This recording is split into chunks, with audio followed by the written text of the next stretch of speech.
প্রতিদ্বন্দ্বিতা করতেছি। আজকের এই সুশাসনের জন্য সুজন কর্তৃক আয়োজিত আজকের এই সুন্দর একটি জনগণের মুখোমুখি অনুষ্ঠানে এখানে উপস্থিত আছেন আমাদের প্রতিদ্বন্দ্বী 6 জন প্রার্থী। আলহামদুলিল্লাহ যে আমরা আজকে সবাই একত্রিত হতে পেরেছি আপনাদের সামনে।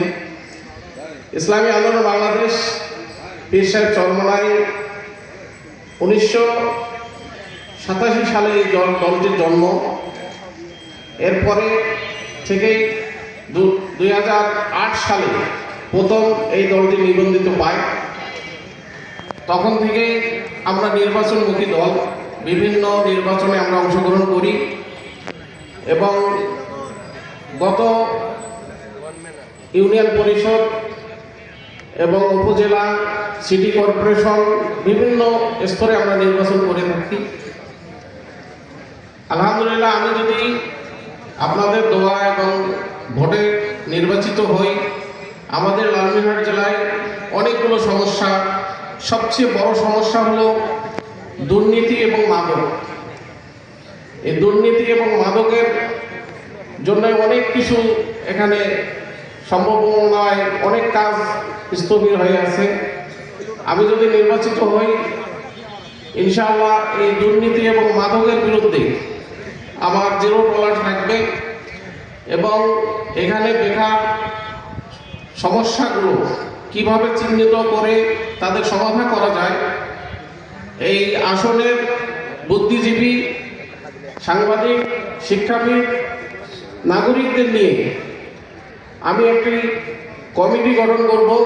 কিভাবে এই জেলার সমস্যাগুলো তাদের পরামর্শ নিয়ে এই সমাধান করা যায় এর ব্যবস্থা করব। আমাদের এখানে যেহেতু আমরা এই বর্ডার পাশে আমাদের ভারতের বিভিন্ন সময়ে আমাদের এখানে যে ভারতের যে সমস্যাগুলো আমাদের দিকে চাপাই দেয়, যেমন এই হত্যা, মানে বর্ডারে যে হত্যাগুলো হয়, এগুলা কিন্তু দুঃখজনক। এগুলা আমাদের দেখতে হবে। আমাদের ইসলামী আন্দোলন বাংলাদেশ যদি নির্বাচিত হয়, আমরা শ্রমিক, কৃষক এবং দিনমজুর মানুষ, আমি যেহেতু ইসলামী শ্রমিক আন্দোলনের একজন নেতা, আমি বিভিন্ন কয়েক বছর থেকে বিভিন্ন সময় আমি শ্রমিকদের নিয়ে কাজ করেছি। আমি যদি নির্বাচিত হই, লালমনিরহাট সদর উপজেলায় শ্রমিকদের জন্য যে কাজের সুব্যবস্থা এবং ইসলামী শ্রমনীতি যে আছে, ইসলামী শ্রমনীতির মাধ্যমে আমরা ইনশাল্লাহ এই সমস্যাগুলো সমাধান করব। আর বাকি যে সমস্যাগুলোর কথা আপনারা শুনলেন, ওদিকে আমি যাব না। এগুলা এখানে আমাদের অভিজ্ঞ লোক আছে, যেমন দুলু ভাই এই এলাকায় বিভিন্ন সময় দায়িত্বে ছিলেন, উনি এই সমস্যাগুলো খুব ভালো জানেন, ওনারা আপনার বলছেনই।